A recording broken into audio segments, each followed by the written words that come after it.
E seja muito bem-vindo ao canal, curta, se inscreva, compartilhe e ative o sininho para receber todas as nossas notificações. Tô testando um microfone novo aqui para ver se o áudio fica melhor, né? Vamos tentar ajustar as coisas, né? A gente vai falar sobre Provérbios 30, estamos chegando no final, apesar de eu estar bastante tempo sem postar, mas agora de verdade eu espero voltar à tona ativa, né? Ativa para estar postando. Como eu estou na minha casa, às vezes pode existir algum tipo de barulho, como o da buzininha que está lá fora, não sei se vocês estão ouvindo, então fiquem tranquilos em relação a isso, né? Provérbios 30. Palavras de Agur, filho de Jaque, o Massaíta, que proferiu a este homem a Itiel e Itiel ao Cal. Pessoal, aqui tá na Almeida Ferreira, eu gosto de ler ela, mas eu gosto de falar mais na NVI, né? Por eu acreditar que existam palavras menos complicadas, né? E podem ajudar em certas questões da interpretação, né? Mas eu sempre acabo olhando as duas traduções, né? Para tentar ver se tem algum tipo de ajuste que dá para ser feito, né? Mas basicamente, Provérbios 30 e 31, né? Pelo que eu entendo aqui, são os provérbios que não são escritos por Salomão, né? São escritos por outras pessoas, né? Nesse caso aqui, ditado de Agur, filho de Jaque, né? Oráculo, quando fala oráculo, tem relação com as questões proféticas, né? Os profetas, né? A gente sabe que Elias tinha uma escola de profetas, né? Então, às vezes, muitos profetas que existiram, né, no Antigo Testamento acabam não entrando na Bíblia, né? Como, por exemplo, Daniel, que era um profeta, né? Beleza, mas existiram alguns profetas contemporâneos, né? É, Inclusive a gente vê, por exemplo, Saul matando alguns dos profetas, né? Que não são mencionados, não tem livros específicos dele da Bíblia, né? Mas eles são mencionados. Então existiram alguns outros profetas na Bíblia que eles acabam não sendo famosos, né? Mas de qualquer maneira, em relação às ordenanças de Deus, eles acabavam fazendo aquele papel, né? Naquele momento histórico. E aí ele fala assim, ó. E é que eu acho interessante, ele começa falando: sou mais todos os homens, não tenho entendimento de um ser humano, não aprendi sabedoria, nem tenho conhecimento do santo, né? E ele vai aqui, parece que dá uma revelação sobre a pessoa de Jesus, né? Quem subiu aos céus e desceu? Quem ajuntou nas mãos os ventos? Me faz lembrar aquele momento em que Jesus para a ventania no barco, né? Com as mãos. Quem embrulhou a água em sua capa, né? E aqui já começa a falar de uma perspectiva mais de Deus, né? Algo grande, né? Então, quem embrulhou as águas em sua capa, então imagina todas as águas do planeta Terra sendo embrulhadas numa capa, né? Quem fixou os limites da Terra, né? Então, juntamente com esse, em relação à criação, ele fala qual o seu nome e o nome do seu filho. Então, ele está aqui referindo às duas pessoas, né? Tanto a Deus, né? Como ele está falando, como ao o seu filho, né? Que acabou fazendo alguns tipos de feito, né? Vamos dizer assim, semelhantes, né? Talvez não em grandeza, porque quando diz aqui ajuntou o vento em suas mãos, né? É, o ato em si, né? Não tô comparando a pessoa de Jesus com a pessoa de Deus, mas o ato em si, de você cessar os ventos com as mãos, ele por si só já é miraculoso, né? Mas ele não é como embrulhar as águas de todo o planeta Terra em sua capa, né? Que exige vamos dizer assim, uma questão muito maior, né? Um nível muito maior de operação de maravilha. Jesus poderia fazer, acredito que sim, né?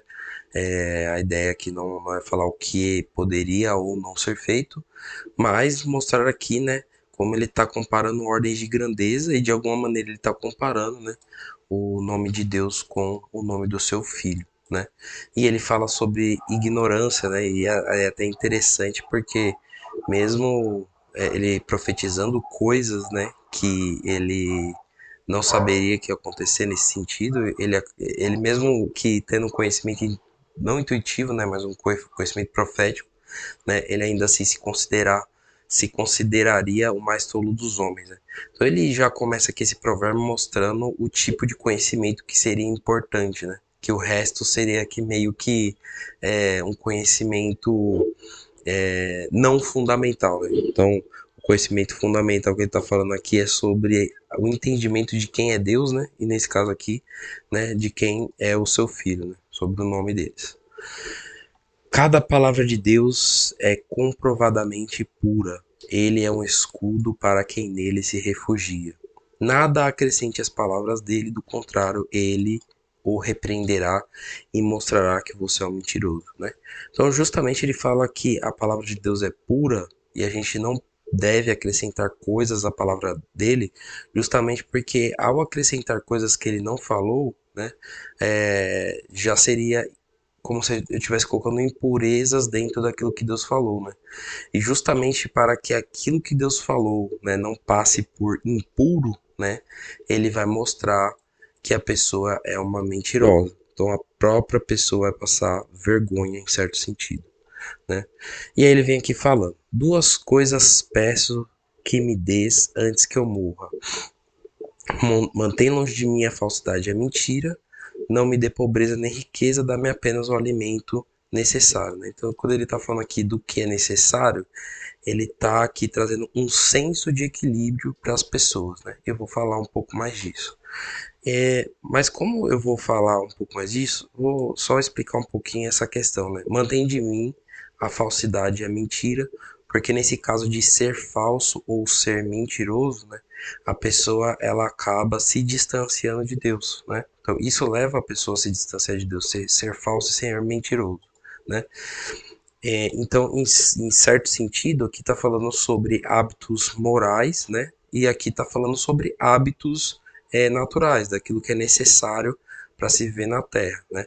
Então, enquanto um é espiritual, né? Um conselho é espiritual, o outro é um conselho material, né?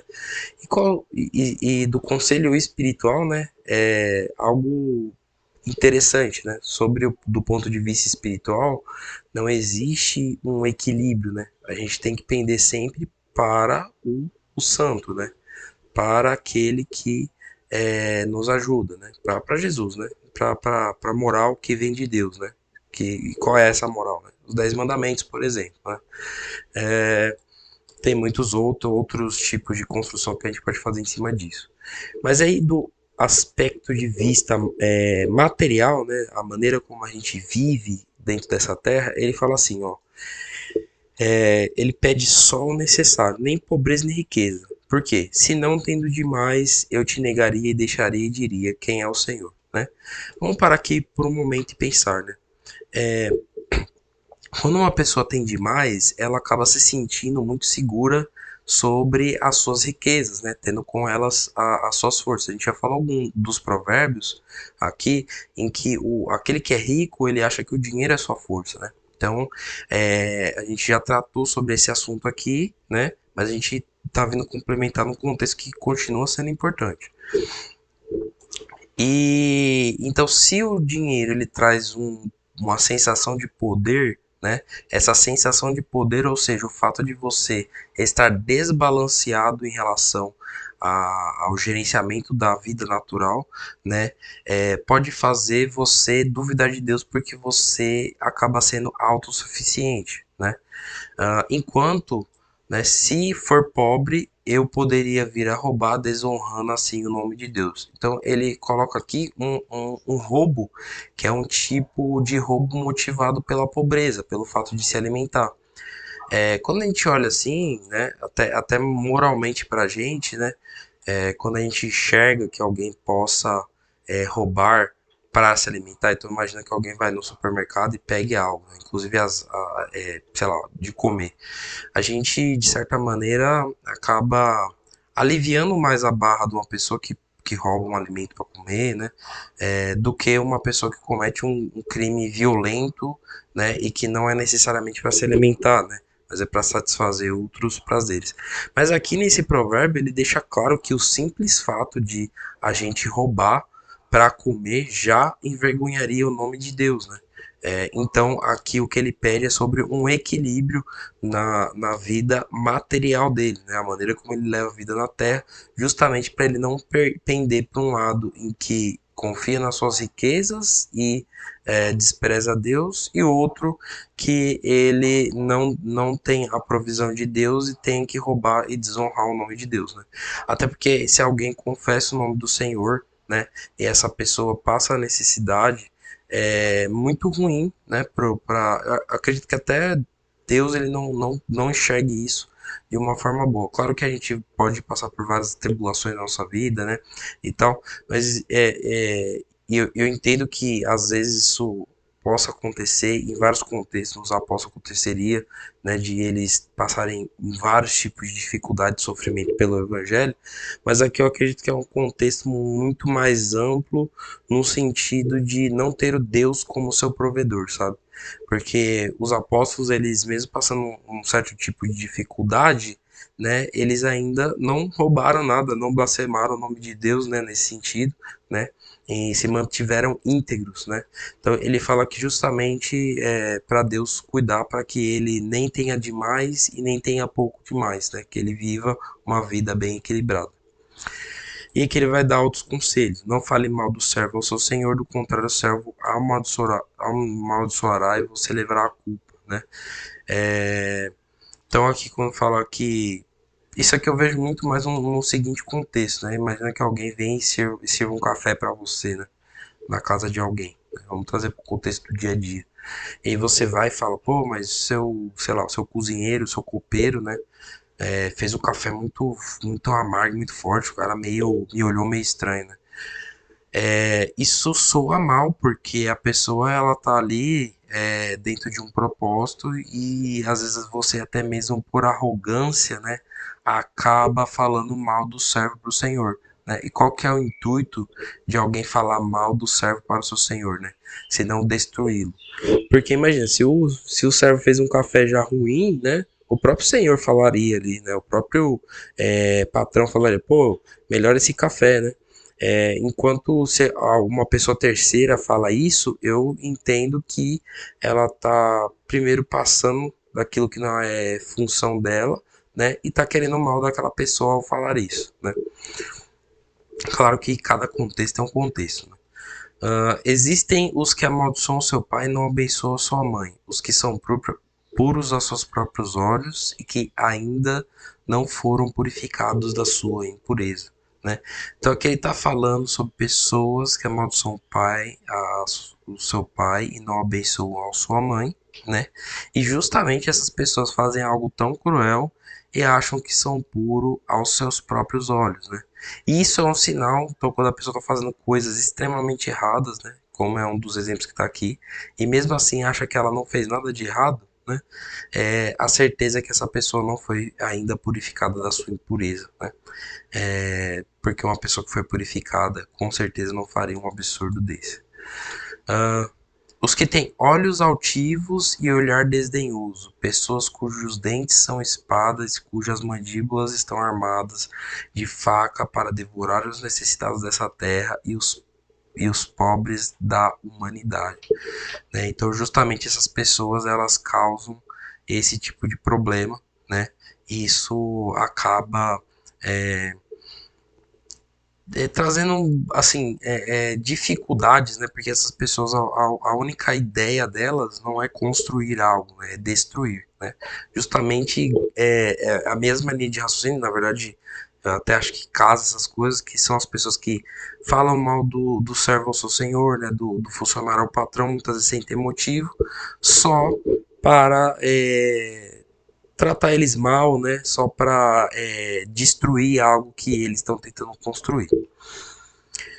E aí a gente vai aqui um dos que eu mais gosto, né? Duas filhas têm a sanguessuga. DD, né? Ou em algumas outras traduções, me dá, e gritam elas. Ou seja, toda vez que você dá algo a alguém, né, que é sanguessuga, essa pessoa nunca se dá por satisfeita. Ela sempre quer mais. Então, se ela fala me dá, aí você dá, e ela me dá outra coisa.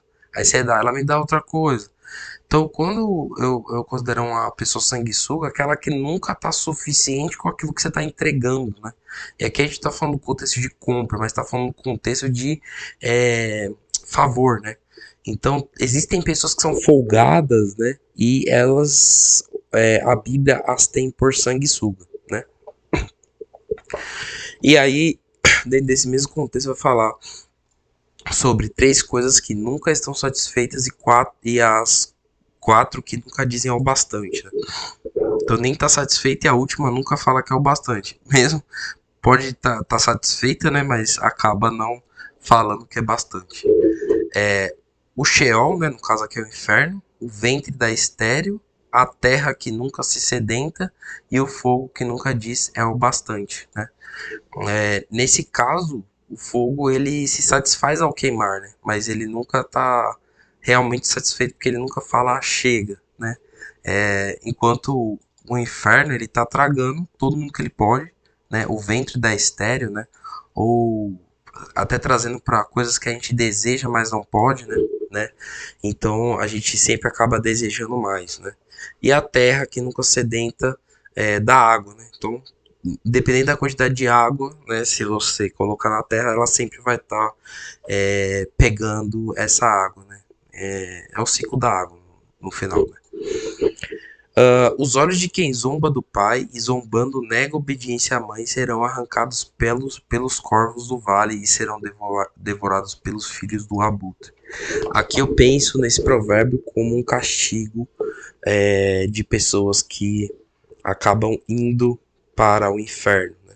Será que no inferno existe uma camada em que os corvos, né, arrancam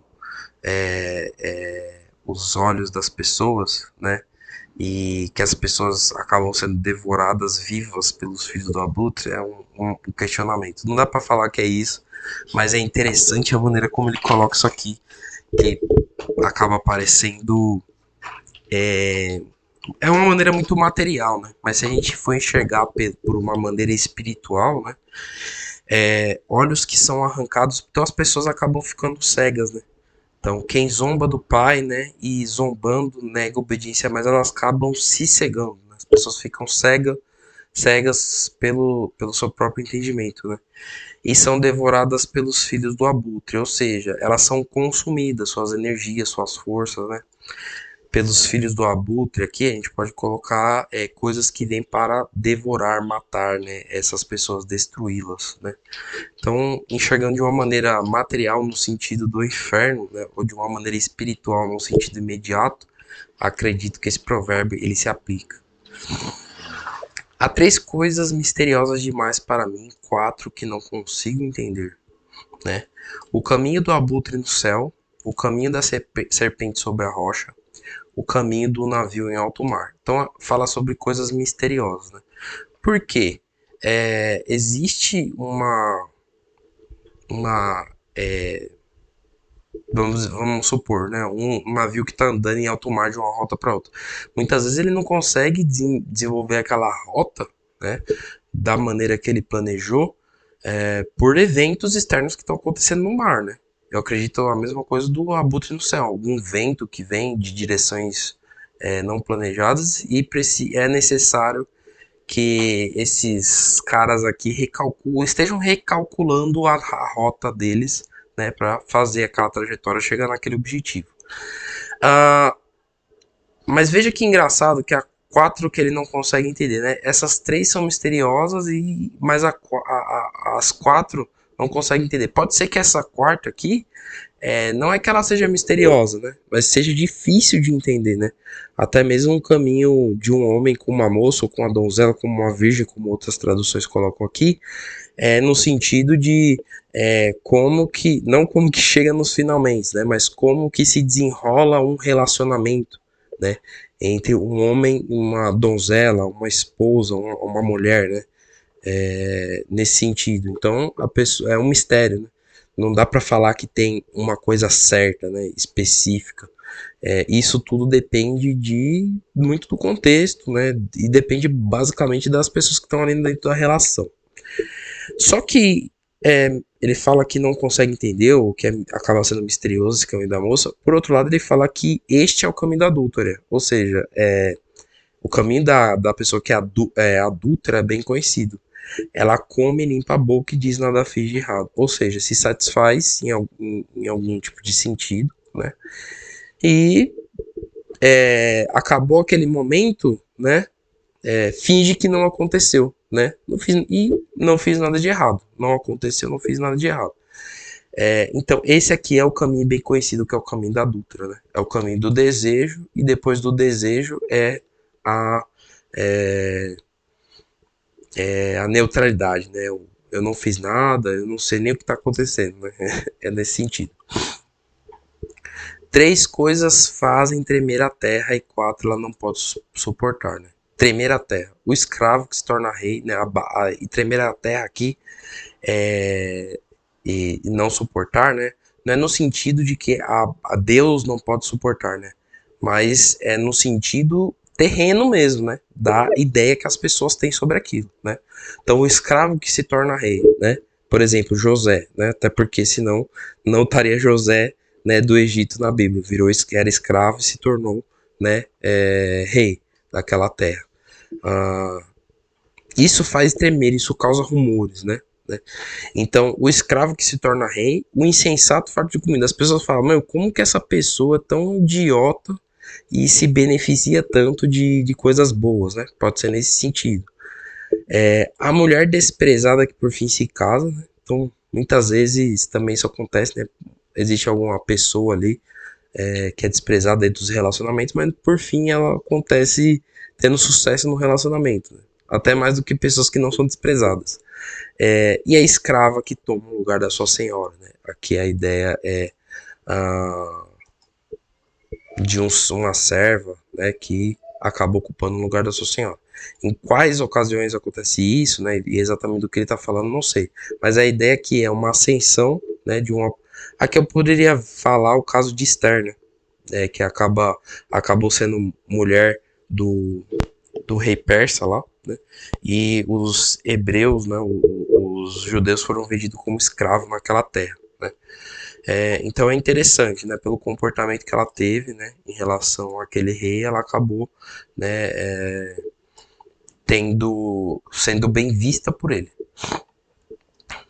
E aqui achei legal, né, porque ele fala sobre, enquanto aqui tá falando sobre, né, coisas que não falam, não param, né? Coisas desconhecidas, né? E coisas de grandeza. Aí ele vai falar aqui sobre um quarto que está relacionado à humildade. Mas a gente vai discorrer sobre isso.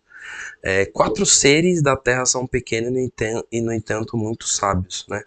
As formigas, criaturas de pouca força, contudo armazenam sua comida no verão. Os coelhos, criaturas sem poder nenhum, em outras traduções falam criaturas débeis, né? Contudo habitam nos penhascos. Os gafanhotos que não têm rei, contudo avançam junto em fileiras, né?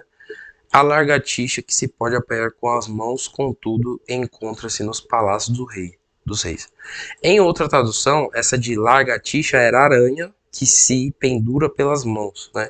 Mas dentro desse contexto aqui, qualquer uma dessas traduções elas querem dizer a mesma coisa, né?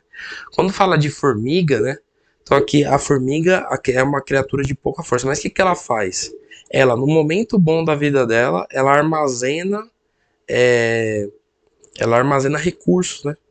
Então muitas vezes nós, como seres humanos, né, no momento bom da nossa vida, a gente acaba não armazenando recursos, né? E quando chega o inverno, a gente acaba passando provas, né? Então aqui existe uma sabedoria na formiga, que é uma criatura pequena, né? Mas ela pode nos ajudar. É engraçado que a formiga ela é usada em outros provérbios também. Quando fala de coelhos, criaturas sem poder nenhum, né? É porque eles não têm força, né? Eles não têm poder, né? Não têm robustez física, né? Porém, eles habitam nos penhascos, né? Em outras traduções está falando que eles habitam, fazem suas casas na rocha, né? Então o lugar deles está seguro, ou seja, mesmo eles não tendo força, eles procuram um lugar, né, de força e de sustento para eles estarem. Gafanhotos que não têm rei, contudo avançam junto em fileiras, ou seja, os gafanhotos têm uma consciência coletiva, né, que fazem eles avançarem rumo a um objetivo, né? Não precisam desse caso de liderança, né? Eles juntos, sem qualquer tipo de liderança, se organizam, né, para que eles possam fazer qualquer tipo de trabalho juntos. E a lagartixa que se pode apanhar com as mãos, contudo encontra-se no palácio dos reis. Ou seja, ser discreto. Muitas vezes ser discreto, né, pode levar você a lugares que te beneficiem muito, lugares de riqueza, lugares de prosperidade. E aí ele, em contraste com os animais pequenos, né, ele vai falar sobre coisas que tem o olhar, o passo garboso, né? Então, o andar elegante. Há 3 seres de andar elegante, 4 que se movem com passo garboso, né? O leão, que é poderoso entre os animais e não foge ninguém. Então aqui está falando sobre a força, né? Então a força ela dá esse poder. O galo altivo, e aqui o galo, aqui tanto o galo como o bode, eu fico imaginando que tem relação com o orgulho, né? Então assim, às vezes a pessoa ter um orgulho, né? Faz ela ter atitudes ou um andar elegante, né? E o rei à frente do seu exército no sentido de dar o exemplo. Né? Então, aquele que lidera, né, dando o exemplo, ele precisa nele, né, ter um andar elegante justamente para as pessoas verem força, né? Verem a força da autoridade da liderança. Se você agiu como um tolo e exaltou a si mesmo, ou se planejou mal, tape a boca com a mão. Então, no sentido de falei demais, opa, o que eu falei agora? Vou tentar remendar, né? Então, aqui no sentido de tome uma atitude, né, para que aquilo que você falou, né, não volte contra você. E aí ele vai falar por quê, né? Pois assim como bater leite produz manteiga, e assim como torcer o nariz produz sangue, também suscitar a raiva produz contenda, né? Então ele está falando aqui, agiu como um tolo, que exaltando-se a si mesmo ou planejando mal, né? Para quê? Por quê? Porque produziu raiva em outra pessoa, né? E do mesmo jeito que você se exaltou ou está planejando mal, né? Do mesmo jeito que se batesse o leite, ou seja, causa o efeito de produzir manteiga, e se torcer e apertar o nariz produz sangue, né? Também você se exaltar ou planejar o mal vai suscitar a raiva e a contenda. Tá certo, pessoal. Eu sei que foi longo, mas esse provérbio é muito legal, muito interessante. A gente comentando ele ponto a ponto acaba ficando longo mesmo. Talvez existam outras possibilidades de interpretação aqui, né? Mas eu acredito que essa, dentro de um contexto amplo, né, genérico, que ajude, né, a encaixar em vários momentos aí da vida de cada um. Muito obrigado por ter ficado até aqui. Curta, se inscreva, compartilhe, ative o sininho para receber todas as nossas notificações.